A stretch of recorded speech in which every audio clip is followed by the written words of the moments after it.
Do you have a freshman roommate horror story? I had 2 roommates that kept eating all of my food. Within the first week, classes haven't even started, I went to make myself a peanut butter sandwich. My first peanut butter sandwich in this dorm. It was ducking gone. They left the tub in my cupboard. Anyways, I flipped the duck out because who the hell eats a whole tub of peanut butter by themselves without introducing themselves? Question mark. These girls would literally scarf down all my food and bitch if they thought anyone was touching their food. So I started buying really fattening food, donuts, etc. I was trying to teach them self-restraint, but these bitches would go through these boxes within 2 days. So I kept buying donuts. And then one day they started complaining about how they couldn't fit their jeans. Success. I also put laxatives in my peanut butter. You are a master of both patience and passive aggressiveness. Made my first account just to reply to this. Walked into the room for the first time freshman year and saw him standing in the middle of the room screaming at his dad. He was yelling about not wanting to go and how he blamed his mom for writing his college essay and filling out the application. He kept calling my roommate, I shall name him Eduardo, an ungrateful piece of shit, and threatening to beat the shit out of him if he tried to leave. It was right after he finished speaking that they realized I was in the room. They both pretended nothing had happened, shook my hand, and introduced themselves. Luckily my parents had not walked in with me, so they didn't have to see that and be worried. Eventually my parents met us as they helped me set up the room and talked about how proud of us they were. Eduardo's dad kept saying things like it's either college or the street, cause I'm not paying to support a failure. My parents of course thought he was joking. Every day this kid told me how much he hated school. He would never go to class, drink in the room all day with the door open, we were a dry campus, scream at everyone, party all night, and generally just be a dick. He used to watch VH1 every night until 4 AM. With the volume cranked up so loud you couldn't hear. When I asked him to turn it down because I couldn't hear, he said he would if I wrestled him. Turns out he was serious. He wanted to wrestle me because of me asking him to turn down that Bret Michaels Rock of Love show. I declined and went to bed. The next day he called his mom to come get him, and she agreed and said she was getting in the car. She never came. He lost his shit. He broke everything he owned, punched a hole through his TV, slammed his Guitar Hero controllers on the ground repeatedly, threw his sparks out the window, cracked his cell phone in half, ripped his bedsheets. He basically totaled his side of the room. I left the room during all this, assuming he was just blowing off steam, and not knowing he was breaking his shit. I walked back into a ducking war zone, with him standing in the middle of the room, crying, drinking laundry detergent, yelling about how he wanted to die, and how he took a whole bottle of Advil after he broke his stuff. I ran to get the wrap, and he ran and took the broken glass/plastic shards from his computer monitor and started cutting his wrists. The wrap and I re-entered the room to this kid throwing up detergent and bleeding. Cops called. They feed him charcoal to prevent him from dying due to detergent/pills. Apparently they do this instead of ipecac syrup. He left that night. Woke me up to say goodbye. Last thing he said to me, goodbye Jake Wack. Sorry about ruining your birthday. I swear to God this story is 100% true. And so is the part where he tried to bring in a gun to kill me later. But that's a different story. Now you have to tell us the rest of the story. After he left, I needed a new roommate. The guys across the hall were tripled in a room made for 2. So I invited one of them to live with me. He accepted. The road agreed, and less than 2 weeks later he was all moved in. This new guy is great. We really hit it off and become fast friends. And he begins to tell me how Eduardo still texts him. Apparently he still texted everyone in the rooms near mine. Now I really don't care, because who am I to say who they should and shouldn't text, as long as it doesn't involve me. My new roommate, who I shall name Bill, is a pretty sociable person and has long since made friends with all the neighbors. I always wanted to make friends with the people around us, but having Eduardo as a roommate made it incredibly difficult to. His train of thought was that if they were his friends, they could not under any circumstances be my friends as well. Honestly, looking back on it, I guess I was a bit like an abused girlfriend or wife. I'd gotten so used to him being a dick that I just quietly sat in my room playing video games, afraid to be sociable for fear of awakening the beast. Anyway, Bill introduced me to the neighbors, and we all became good friends. And it was once this friendship blossomed that they began to admit to me that not only was Eduardo still texting them, he was becoming more and more angry towards me. He would text them how things would be better if I had left and not him, and how he'd made some mistakes and wished he could come back. It was at this point that he texted Bill and told him, "Hey man, I'm gonna come visit for the weekend. I'm taking my old bed while I'm there." It was at this point that I actually nutted up and decided enough was enough. I called him, still had his number saved in my phone for God knows what reason, and flat out told him he was unwelcome in the room. I said he was welcome to come get his stuff that he had left that had survived his episode. His mini fridge was all that remained, but there was no way I was letting him stay in the room for longer than it took to take his fridge, because of the fact that he was a downright horrible person. He ducking flipped out. He started screaming into the phone how I was the greasiest piece of shit slimeball that he'd ever called a friend. I said sorry, goodbye and hung up. He tried calling back, texting, and imming me, but I ignored or blocked it all. It was at this point that he started commenting on everything I've ever done on Facebook ever. I mean ever. All with the same word faggot. Hundreds of notifications. Finally he stopped, and I thought it was over. Then suddenly Bill gets a text that says "Dude duck Jake whack." He won't say no after this. Bill asks him what that means and Eduardo responds with "Got my dad's gun case keys. See you in an hour." I've never run anywhere faster than I have to the police station that day. I explained the situation, and they called a cop from his area to speak with him and his parents. They assured me nothing was going to happen, and that he probably was just pissed and needed to blow off steam. Turns out the cops got to his house as he was getting in the car. He had his dad's shotgun under the passenger seat. I called my family.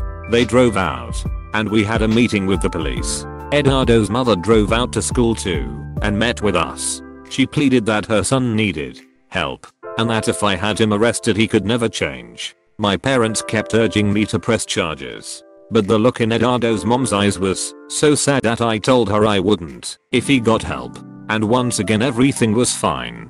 For about a week, Halloween night rolls around, and due to my job on campus I can't go out partying. My job consists of sitting at a desk and checking ID cards between 11 PM and 4 AM to make sure everyone who enters actually lives in the building.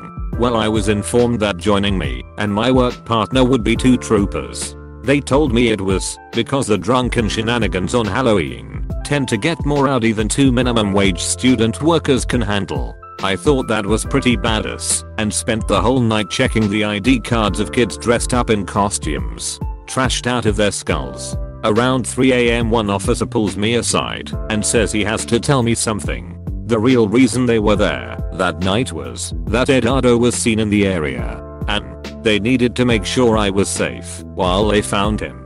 Apparently kids are harder to identify when they're all in costume. Who knew? The officer told me they found him on campus around 2 AM, hiding in the service entrance to my dorm building. He was carrying a knife. This time I was not so lenient and pressed charges. Among other things, he is now not allowed within 2 miles of campus, which essentially makes him unable to be in the town the school is located in. It's been about 4 years now, and I still remember every detail vividly. Once again 100% true. Who could make shit this scary up? My roommate freshman year got completely hammered, came back to the room around 1 in the morning, and accused me of stealing the pudding in her fridge that she had ate an hour before she went out. She waited until I fell asleep and then stabbed me in the arm with one of those clicky pencils. I had to go to the hospital to get it cleaned/stitched. She got kicked out. Walked in on him, room full of lit candles, masturbating furiously on bed, covered in rose petals. Apparently, some girl was supposed to come over and she did not show. The image still haunts my dreams. Good for him. Don't wanna waste that setup. My roommate was a Jersey giddo. Told me over FB that he'd bring a 6-speaker system. He only brought a subwoofer. My roommate freshman year was a bitch. From the moment we first met, I knew I was doomed. On move-in day, as she berated her doctor father, she accused the help of stealing her jewelry. "You don't steal, do you?" was her greeting to me. After our families left, she quickly responded to her psychiatrist's email and asked me when I planned on dropping out so that she could use my bed as a couch. She was rude and was always loudly talking on the phone with her boyfriend. I woke up one night and they were having phone sex. Her side of the room was disgusting, and she told everyone on my floor that I was crazy and jealous of her because I was poor. My first few weeks of college were tough enough, and having to deal with her was wearing me down. I coped the only way I knew how. I wrote in what I thought to be an anonymous online journal. I wrote about the phone sex, the entitlement she had, and how miserable it all was making me.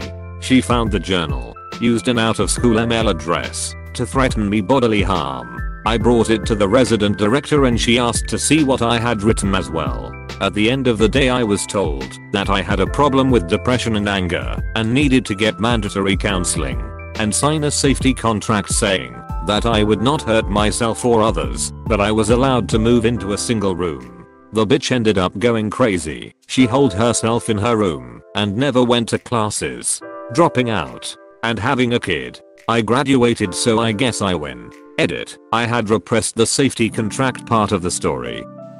Well, aside from letting their cat/ferret shit on the floor and not cleaning it up for months, leaving crusty pots and pans on the stove a week after cooking, and one of them vomiting in their bed and not cleaning that up for 3 days. Yes, they did sleep in it like that. Yes, I do. At one point, I was sitting in the living area trying to get some studying done when one of them comes out from their room and burps in my face after giving her boyfriend a blowjob. I think that was the cherry on top. I got absolutely hammered and pissed all over my roommate's desk the night before the end of the year. I woke up to him hanging up his money to dry out. Sorry, dude. Years later he ended up, quite randomly, as my boss and ended up giving me a significant promotion. I guess he doesn't hold grudges.